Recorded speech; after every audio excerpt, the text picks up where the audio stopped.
During chemistry class, the principal called my name over the intercom. Is Daisy Williams present in school today? My teacher, Mrs. Hara, clicked the intercom button. Yes. The principal's voice echoed, "Lockdown now. This is not a drill." The way he said it made my blood freeze. Mrs. Hara shrieked, "Under the desks! Lights off! Move, move, move!" Nobody said anything, but everyone was thinking the same thing. There was a shooter. I couldn't help but think he was after me. A few minutes later, we heard sirens and then screaming. Mrs. Hara tried to calm us down and told us it might be a misunderstanding, but her hands were shaking. She kept refreshing the email on her laptop like it was giving her live updates. The screaming got louder, and it wasn't just one voice anymore. Multiple people in different parts of the building. Then we heard a loud pop from the hallway, like a metal slamming or something crashing hard. People started crying and whispering that the shooter was right outside, and I believed them. Pia grabbed my hand and her palms were soaked with sweat. I could see Mr. Kit's class across the hall through our door window, lights already off, no movement, just darkness where 20 kids should have been. I looked at our teacher, and for the first time in my life, I saw her cry. She sat with us, hugged the younger kids, and told us it would be okay. But after a while, she got up again and walked back to her laptop. Then we heard it. Footsteps running past our door. Thud, thud, thud. I couldn't help myself. I had to look. 2 paramedics were sprinting down the hall pushing a wheeled stretcher, the kind you see on medical shows when someone's heart stops. "Get away from the door, Daisy," Mrs. Hara whispered, voice shaking. She was scared too. I sat down and immediately texted everyone what I had seen. Even Mrs. Hara stood up slowly and crept to the door to check the window before opening it. That's when it flung open. The principal stood there with an actual cop who had his hand resting on his gun. "You, Daisy, come with us immediately." My worst fear confirmed. The shooter had sent them, or maybe they thought I was involved somehow. Mrs. Hara looked between them and me, confused. "Get your things, honey," Mrs. Hara said. And that scared me more than anything because in 3 years of chemistry class, she'd never called me honey. Every single person was staring at me as I grabbed my backpack with shaking hands. The hallway was complete chaos. More cops than I'd ever seen in one place. I heard a paramedic shout, "We're losing him! Move!" as he flew past us. My classmates were pressed against the door windows in every room watching me get escorted by police like I was a criminal. They steered me to the main office but passed reception into the conference room. The cop finally spoke. "Your dad is here." Well, my parents are divorced and I hadn't seen him since I was 7. So now I was really confused. "Dad?" He grabbed me in a hug so tight I couldn't breathe and his whole body shook against mine. "I'm so sorry, baby. I'm so sorry." My ex-Marine father, who always encouraged me to be stoic and suppress my feelings, was crying his eyes out. "Sorry for what? What's happening? Is there a shooter? Are people dead?" I pulled back to look at him and he held my face in both hands. His hands were freezing. "There's no shooter, baby." That's when he completely broke down. "There was an accident. Your mom was jogging this morning and drunk driver, hit and run. She didn't make it. She's gone." The principal cleared his throat. "We were coming to get you when Mr. Terrence fell down the back stairs. He had severe head trauma, and the emergency response got mixed with..." I stopped listening after that. I stuffed my mouth with the sleeve of my hoodie and screamed as hard as I could. My knees gave out under me, and the pain felt so grounding that I continued to bang my head against the floor. Over and over. "She was going to the bank," Dad whispered, "to deposit money for your senior trip. She wanted to surprise you." Later that night, I was lying in bed staring at nothing when my phone buzzed. Unknown number. I almost ignored it, but something made me look. It was a video attachment. There was my mom jogging down the sidewalk in her pink Nike jacket. Then a car appeared at the end of the street. Mom looked up and saw the car. Then she did something that made my blood turn to ice. She smiled and did that stupid little salute thing. 2 fingers to her forehead, then pointed out. The same dorky greeting she'd done with my dad every morning since their army days. Even after the divorce, she'd joke it was muscle memory. I dropped my phone. That wasn't some drunk driver. Mom knew whoever was in that car. And they knew her too. I kept staring at my phone screen in the dark bedroom, playing the video over and over. Each time I watched it, that salute made my stomach twist harder.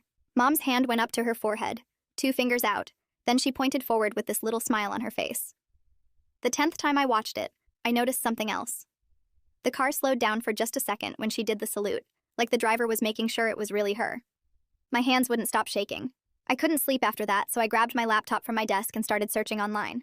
First, I typed 2-finger salute military and got tons of results. It was called a scout salute, something veterans did as an inside greeting to recognize each other. The articles said it was like a secret handshake for people who served together. That meant whoever killed Mom was probably military too, probably someone who knew Dad from back when they were both in the army. My brain kept spinning with this information all night. When morning came, I dragged myself to the kitchen where Dad was already making eggs. His hands shook bad when he poured coffee into his mug, and half of it spilled on the counter. He just stared at the puddle for a few seconds before grabbing paper towels. I wanted to show him the video so bad, but something stopped me. Maybe he already knew more than he was saying, or maybe seeing it would completely break him. We ate breakfast without talking, just the sound of forks scraping plates. Going back to the school felt completely unreal. Everyone stared at me in the hallways like I might shatter into pieces. Some kids whispered when I walked past. Others gave me these sad looks that made me want to run away. Mrs. Hara pulled me aside after chemistry class while everyone else filed out. She asked if I needed extensions on my lab reports and homework assignments. I just nodded because I couldn't focus on anything except that video playing in my head over and over. At lunch, Pia found me sitting alone in the corner of the cafeteria. She wrapped me in this huge hug that lasted forever, and I started crying again even though I thought I was out of tears. She didn't ask any questions or try to make me talk. She just sat there with me while I tried to eat the sandwich Dad packed, but it tasted like cardboard in my mouth. Every bite was hard to swallow. I couldn't handle being at the school anymore, so I skipped last period and walked to the street where Mom died. There were flowers everywhere, some fresh and some wilting in the rain that had started falling. People had left cards and notes saying how sorry they were. The rain made everything smell like wet paper and dying plants. I noticed fresh tire marks on the pavement that the rain hadn't washed away yet. They curved slightly, like the car had swerved toward the sidewalk on purpose. That evening back home, I finally worked up the courage to text the unknown number back. My fingers typed, "Who are you?" and I hit send before I could chicken out.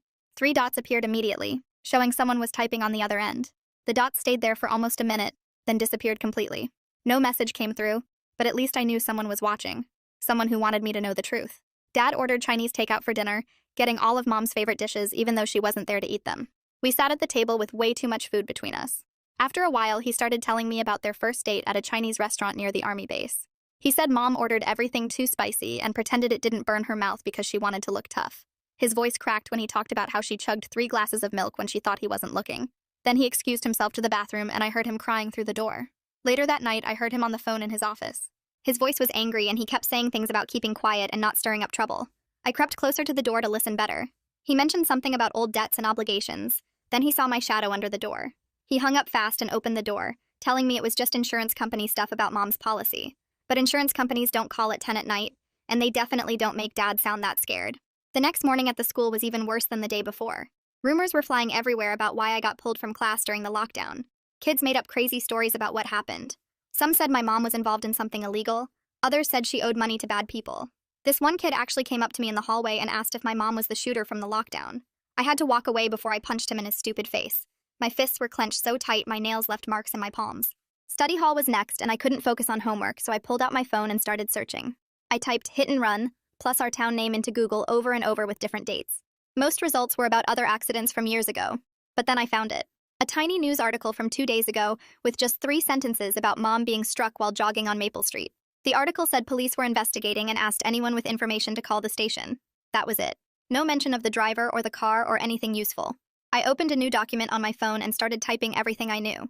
The time was 6:47 a.m. according to the police report Dad showed me. The location was Maple Street near the intersection with Oak. Mom did that salute thing, which meant she knew the driver. Someone sent me that video from an unknown number.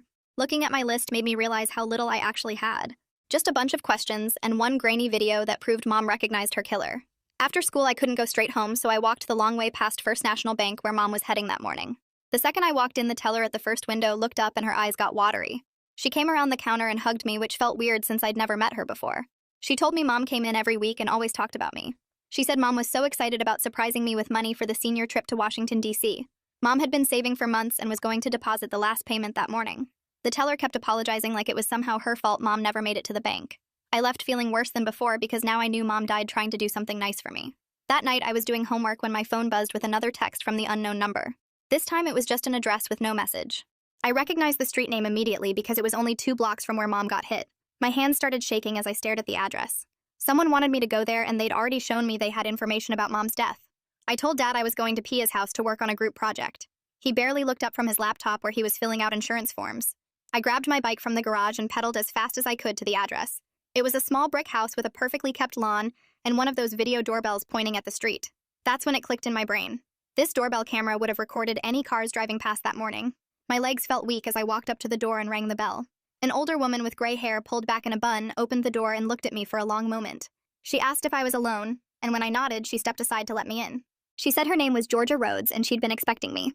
Her living room had plastic covers on all the furniture and smelled like those plug-in air fresheners. Georgia kept looking out the window through the blinds like she was checking for someone. She told me she'd been too scared to go to the police with what she had. When I asked why, she just shook her head and said, "You never know who's involved in these things." Her hands were shaking as bad as mine when she opened her laptop on the coffee table.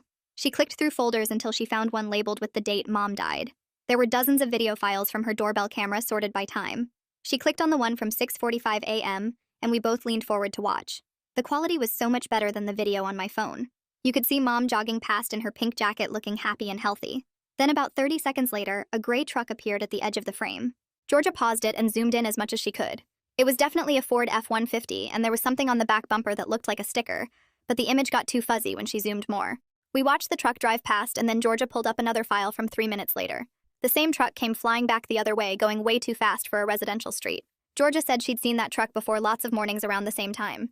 The driver usually waved at her husband Frank when he was out getting the newspaper. Frank was a veteran too, and they did that same stupid salute thing Mom did. That's when my stomach dropped because this meant the driver was someone from Dad's military world. Someone who knew Mom and Dad from their army days. Georgia made me promise not to tell anyone I'd gotten the videos from her. She burned them onto a flash drive and handed it to me with shaking hands. She said she hoped it helped, but she couldn't get more involved than this. I biked home in the dark with the flash drive in my pocket, feeling like it weighed 100 pounds. The porch light was on, and Dad was sitting on the front steps with his arms crossed. His face was red, and I knew immediately he'd called Pia's house. The second I got close enough, he started yelling about trust and honesty and how he couldn't lose me too. I wanted to tell him everything about Georgia and the video, but something made me keep quiet. We stood there on the porch with him demanding to know where I'd really been, and me refusing to answer. I started walking past him toward the house, but he grabbed my arm and pulled me back. His grip was tight enough to hurt, and I yanked away hard. He followed me inside and slammed the door behind us so hard the picture frames on the wall shook. I'd never seen him this mad before, and it scared me but also made me mad too. He kept asking where I'd been over and over, and I kept my mouth shut, which made him even madder. He started yelling about how I could have been hurt or kidnapped or worse. I yelled back that maybe if he'd been around for the last 10 years, he'd have the right to act like a parent now. That hit him hard, and his face went from red to white in about 2 seconds. He said he was trying to protect me, and I screamed that Mom was dead, so what was the point of protection now? We stood there in the living room just staring at each other and breathing hard. Neither of us said anything about the video or what we both probably knew about who killed Mom. He went to his room and slammed that door too, and I went to mine and did the same. I could hear him on the phone again talking low and angry to someone, but I couldn't make out the words. The next morning we ate breakfast without talking, and he left for work without saying goodbye. I waited until his car was gone, then looked up the number for the police station on my phone.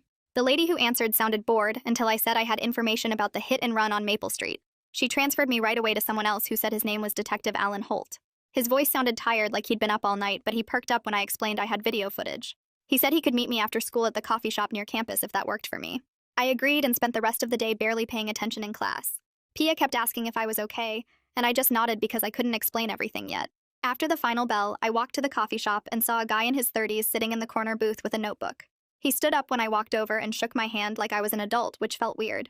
He bought me a hot chocolate and we sat down across from each other. I showed him the video on my phone and his eyes got serious as he watched Mom do that salute. He pulled out his notebook and started writing fast while asking me questions about the timestamp and where it came from. I told him about Georgia Rhodes and her doorbell camera and gave him her address and phone number. He wrote it all down and said he'd follow up with her right away. Then he asked if Dad had mentioned anyone who might have had problems with Mom. The way he asked made me think he already suspected something, but wanted to see what I knew. I said Dad hadn't really talked about it much, which was mostly true. He gave me his card and said to call if I remembered anything else or got any more videos. That evening, Dad was in the shower and I could hear the water running upstairs. I went into his office and started looking through the filing cabinet where he kept old stuff. There was a box labeled Army Days that I pulled out and opened on his desk. Inside were tons of photos of Dad with other guys in uniform standing around tanks and trucks. I flipped through them fast looking for anything that might help. Then I found one that made me stop breathing for a second. It was Dad with 4 other guys standing in front of a gray pickup truck. One of the guys looked really familiar, but I couldn't figure out why. I held the photo up to the desk lamp to see better, and that's when I heard the water shut off upstairs. I pulled out my phone and took a quick picture of the photo, just as I heard Dad's footsteps on the stairs. He walked into the office wearing his bathrobe with his hair still wet, and saw me with the box open. He didn't yell or get mad this time. He just looked really tired and sad, and sat down heavy in his desk chair. He looked at the photo in my hand for a long time without saying anything. Then he pointed at the familiar-looking guy and said that was Douglas Butler. They'd served together in Iraq and stayed friends after they got out. He said Doug had been having problems since he got back. The drinking got bad and he lost his job at the warehouse last year. His wife left him and took the kids. I stared at the photo and then at Dad and asked the question we were both thinking. Could Douglas have done this to Mom? Dad wouldn't look at me and just kept saying Doug wouldn't do something like that. But the way he said it sounded like he was trying to convince himself more than me. He said Doug was a good guy who just had some bad luck. I asked if Doug had a gray truck and Dad's silence was all the answer I needed. We sat there in his office not talking while everything started making sense. The next morning I told Dad I felt sick and needed to stay home from the school. He looked at me suspicious but left for work anyway. As soon as his car was gone, I opened my laptop and started searching for Douglas Butler online. It didn't take long to find what I was looking for. There was a news article from 6 months ago about a DUI arrest. Douglas Butler, age 38, arrested for driving under the influence and driving with a suspended license. That meant he shouldn't have been driving at all when Mom was killed. I kept searching and found his Facebook page, which was mostly photos of trucks and American flags. I was scrolling through his posts when a message popped up from someone named Maxim Acevedo. He said he was a reporter with the local paper and had seen my posts in the community forum asking about the hit and run. He wanted to meet and compare notes about what we'd each found. My first instinct was to ignore him, but then I thought about Mom and how she deserved justice. I messaged him back and agreed to meet at the library after school tomorrow. The next day after school, I walked into the library and spotted Maxime sitting at a corner table with his laptop open and papers spread everywhere. He looked up when I got close and waved me over, then immediately turned his laptop screen toward me without even saying hello. The screen showed grainy black and white images from what looked like a traffic camera, and I could see the timestamp in the corner showing the exact morning Mom died. Maxime pointed at a blurry shape in one of the frames, and I leaned in closer to see better. It was definitely a pickup truck, gray or maybe silver in the bad lighting, heading down the street that connected to Mom's jogging route. The timestamp read 6:47 a.m., which was 12 minutes before someone called 911 about finding her body. My hands started shaking as I stared at the screen because this was real proof that someone was heading toward her. Maxim clicked to the next image, which showed the same truck from a different angle, and even though the license plate was too blurry to read, I could make out what looked like a veteran sticker on the back window. He pulled out a notebook and showed me his notes, pointing to where he'd written, Douglas Butler, VFW regular, with a bunch of times and dates underneath. According to what Maxime had found out, Douglas had been telling everyone at the VFW hall that he was homesick that morning with the flu. But when Maxime went to Douglas's neighborhood to ask around, the guy who lived next door said he saw Douglas leave his house around 6 a.m. carrying what looked like a toolbox. That was right when Mom would have started her morning jog, and Douglas knew her route because Dad had mentioned it at veteran gatherings when they were still married. I took pictures of everything with my phone while Maxime kept pulling out more papers, including printouts from Douglas's Facebook where he'd been posting angry stuff about people who didn't appreciate veterans and how the system was rigged against guys like him. 3 days later, I worked up the nerve to ask Dad if we could go to the VFW's Friday fish fry, because I said I wanted to understand more about his military friends, and maybe it would help us both heal. Dad looked surprised but agreed, probably thinking it would be good for me to see his support system. We drove there in silence, and I kept checking my phone, ready to text Detective Holt if I needed to. The VFW hall was this old building that smelled like cigarettes and fried food, with American flags everywhere and photos of veterans covering the walls. Dad led me to a table where a bunch of older guys were sitting, and that's when I saw him. Douglas Butler was laughing at something someone said, holding a beer and looking totally normal like he hadn't killed anyone. When he looked up and saw us, his whole face changed, going from happy to something else I couldn't quite read. He stood up real slow and walked over to us, and I could smell the beer on him from 3 feet away. Douglas grabbed my shoulder way too tight, his fingers digging in, and said he was so sorry about my mom and what a tragedy it was. Then he started describing her pink Nike jacket, mentioning the reflective stripes on the sleeves and how she always wore it for her morning runs. Details that made my stomach turn because there was only one way he could know that stuff so perfectly. I pulled away from his grip and said I needed to use the bathroom, then practically ran down the hallway past all the military photos and award cases. Once I was locked in the bathroom stall, I pulled out my phone and texted Detective Holt that Douglas was here at the VFW and he'd just described Mom's jacket perfectly. Holt texted back immediately telling me to leave right now, that he was on his way, but I was already walking back toward the main room because I needed to see what would happen next. When I got back to the table, Dad and Douglas were deep in conversation, their heads close together and voices low. Douglas was saying something about obligations and old debts while Dad looked like he might throw up, his face all pale and sweaty. I heard Douglas mention something about a loan and keeping quiet about certain things that happened overseas, and that's when I realized there was some whole history between them I'd never known about. Dad saw me and tried to act normal, but his hands were shaking when he picked up his water glass. About 20 minutes later, Detective Holt walked in wearing jeans and a flannel shirt like he was just another guy coming for fish fry, but I saw how his eyes swept the room and landed on our table. He walked over casual as anything and said hey to Dad like they were old friends, then sat down and started talking about the weather and local sports. But I watched him checking out Douglas's hands for scratches or bruises, and when Douglas put his keys on the table to get his wallet, Holt's eyes locked onto them for a second before looking away. The whole time Douglas kept drinking and getting louder, talking about how unfair life was and how some people got everything while others got screwed over. Later that night, after we got home, I was brushing my teeth when Dad called my name real sharp from downstairs. I ran down and found him holding a piece of paper by the corner like it might burn him, his face white as a sheet. Someone had slipped it under our front door while we were in the kitchen, and it said, "Stop digging or you'll be next," in block letters written with black marker. Dad called 911 immediately, and within 10 minutes there were 2 cops at our house taking photos of the note and asking questions about who might have left it. They decided to post a patrol car outside our house for the night, and the officer said they'd have someone watching the house 24/7 until they figured out who was making threats. I couldn't stop my whole body from shaking, like I was freezing even though the heat was on, and Dad noticed and came to sit next to me on the couch.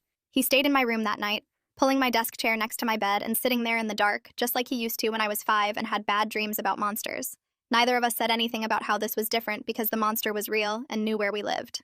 The next morning at the school, I was falling asleep in first period when the office called me down, and I found Amy Lancaster, the school counselor, waiting for me with this concerned look on her face. She brought me into her office, which had all these motivational posters and a box of tissues on every surface, then sat down across from me with a yellow legal pad. She said she'd heard about what happened to my mom and wanted to check in about how I was managing school with everything going on. Amy helped me make a list of all my missing assignments and which teachers I needed to talk to about extensions, then suggested I try writing down facts in one column and feelings in another column to help keep myself grounded when everything felt overwhelming. She gave me this special notebook for it and said I could come see her anytime I needed to talk or just needed a quiet place to sit. I was scrolling through my phone during lunch when I saw Maxime's article pop up on the local news site with the headline, "Asking Questions About Recent Traffic Incidents in Our Area." He didn't name Mom specifically, but anyone who knew about the accident would recognize the details like the time and location and the fact that no driver had been arrested yet. The comments section was already going crazy with people sharing their own stories about accidents that seemed suspicious. And one woman wrote that her brother got hit by someone who supposedly fell asleep at the wheel, but witnesses saw the driver speed up right before impact. I screenshot everything and was about to text Dad when my phone rang and Detective Holt's name showed up on the screen. He told me they were making progress and had just gotten approval for warrants to pull phone records and check local body shops for any gray trucks that came in for repairs after Mom died. His voice sounded different this time, more confident, and he mentioned that the doorbell footage Georgia gave them was really helpful because it showed clear details about the truck's make and model. After school, I went straight home instead of staying for track practice and found Dad's car already in the driveway, which was weird since he never got home before 6. I walked in and found him sitting at Mom's desk, going through all her papers and folders, with this look on his face like he was about to throw up. He held up Mom's planner and pointed to an entry from 2 days before she died that said DB, loan discussion 3 p.m., written in her neat handwriting. DB had to be Douglas Butler, and now we knew for sure they'd been in contact right before she died. Dad's hands were shaking when he showed me more pages where Mom had written notes about the Veteran Emergency Fund she'd been helping coordinate, and how Douglas kept asking for money for his bills and getting mad when the committee voted no. She'd written, "Doug getting aggressive, need to document," in the margin of one page, and underlined it twice. We sat there for a while just staring at all this evidence that Mom knew Douglas was becoming a problem, but didn't know how dangerous he really was. Dad said we should take everything to Detective Holt, but first he wanted to check out the body shop Maxim had mentioned in his article. We drove across town to this sketchy-looking place with a bunch of damaged cars in the lot, and when we walked in, the owner immediately looked nervous like he knew why we were there.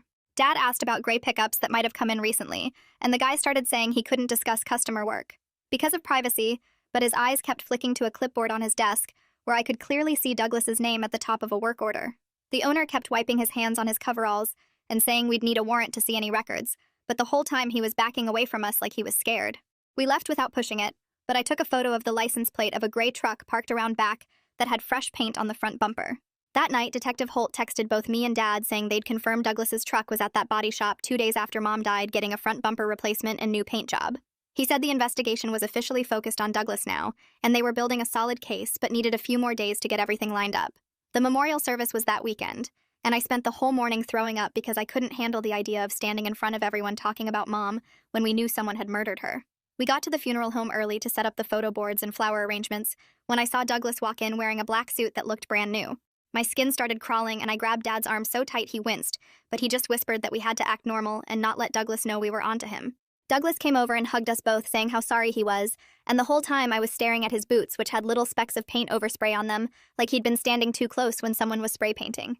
During the service, I watched him walk up to the guest book and write something while everyone else was listening to the pastor talk about Mom's life. After everyone left for the reception, I went back and looked at what he wrote, and there it was in his messy handwriting. Just 2 words, "Forgive me," which made my stomach drop, because that wasn't what innocent people write at funerals. At the reception, Georgia found me by the food table and pulled me aside to whisper that she'd given the police more footage from the night before Mom died. Her camera had caught Douglas's truck driving past her house 3 times between midnight and 2 in the morning, like he was checking out the neighborhood and planning his route. She said the detective told her this was really important, because it showed premeditation, and would help prove this wasn't just some accident or spur-of-the-moment thing. I was sitting in my room that night trying to do homework when Detective Holt called and said they were arresting Douglas first thing in the morning. He wanted us to know ahead of time because Douglas might try to contact us tonight, and we should call 911 immediately if he showed up at our house. Dad and I stayed up watching TV, but neither of us was really watching, just waiting for something bad to happen. Around midnight, Dad told me to go to bed, but I couldn't sleep, so I just laid there checking my phone every few minutes. At exactly 2:14 a.m., Dad's phone started ringing on the kitchen counter and we both jumped up at the same time. The screen showed Douglas's name and Dad hit speaker while grabbing his old cassette recorder from the junk drawer. Douglas was slurring his words bad, going on about how it was an accident and he never meant for it to happen. He kept saying Mom's name over and over, and then something about the loan and how she shouldn't have said no. I was already texting Detective Holt everything Douglas was saying while Dad just let him ramble. Douglas started crying and said he just wanted to scare her, make her understand how desperate he was, but the truck went too fast and he couldn't stop in time. Dad's face went completely white, but he kept the recorder going while Douglas basically confessed to everything, including how he'd been watching Mom's jogging route for weeks.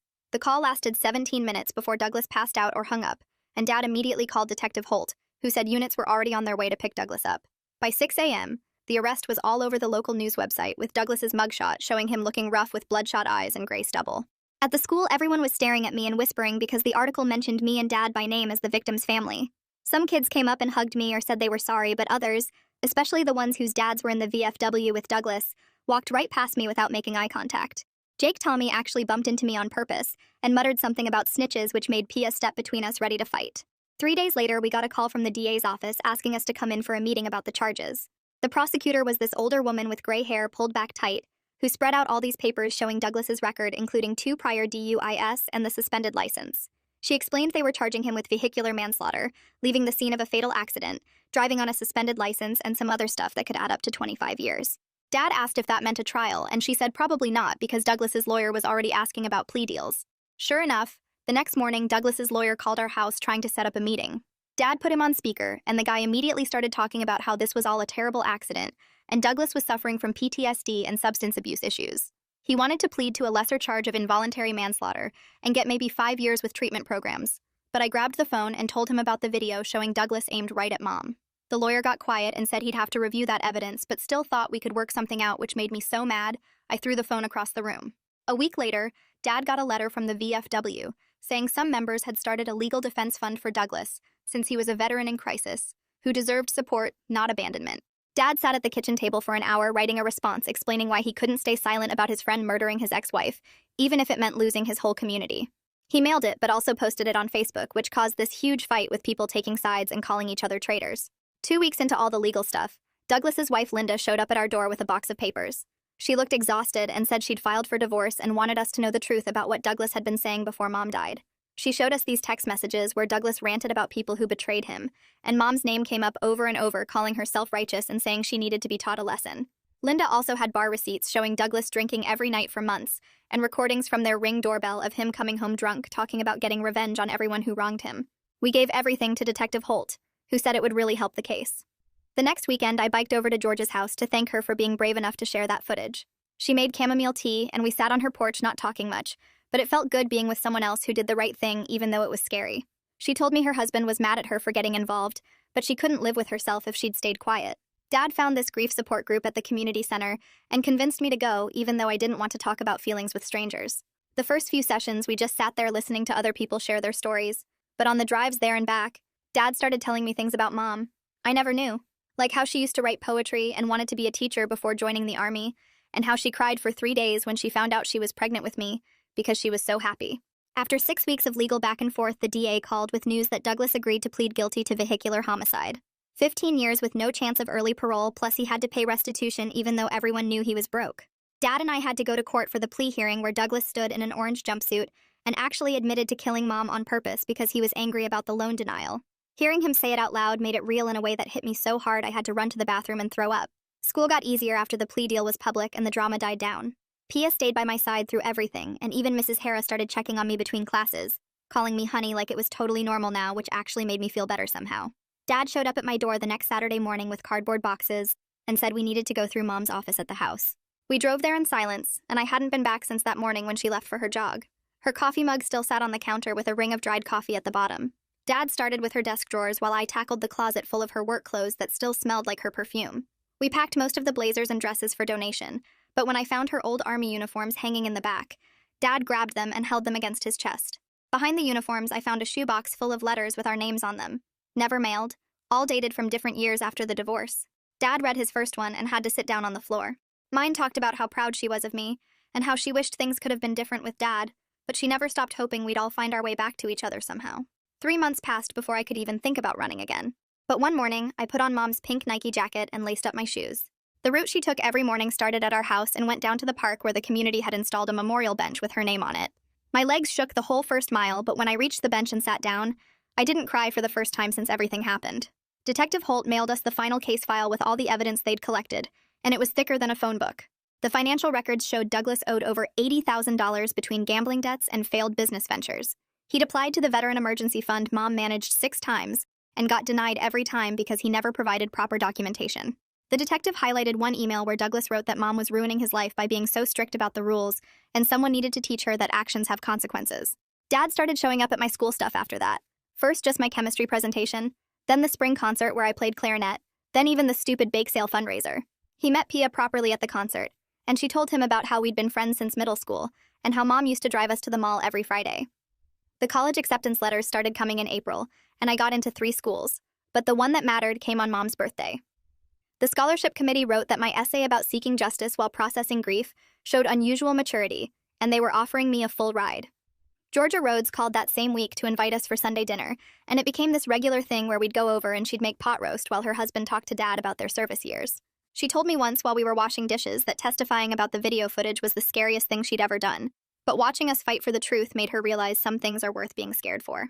At graduation, I pinned Mom's Army insignia on my gown right above my Honor Society cords, and when they called my name, Dad stood up in the bleachers and cheered so loud everyone turned to look. He was crying and clapping at the same time and didn't care who saw him anymore. 6 months had passed since that morning when everything changed and I was sitting on Mom's memorial bench after my morning jog. I wasn't perfect, and some days still hurt so bad I couldn't get out of bed, but I was actually okay. Really okay. Not just pretending. Mom's death had torn everything apart, but somehow in all that destruction, Dad and I found each other again and built something new from the pieces. The truth about Douglas came out and justice happened even if it couldn't bring her back. I knew Mom would have wanted exactly this, for us to find our way back to being a family even if she couldn't be there to see it.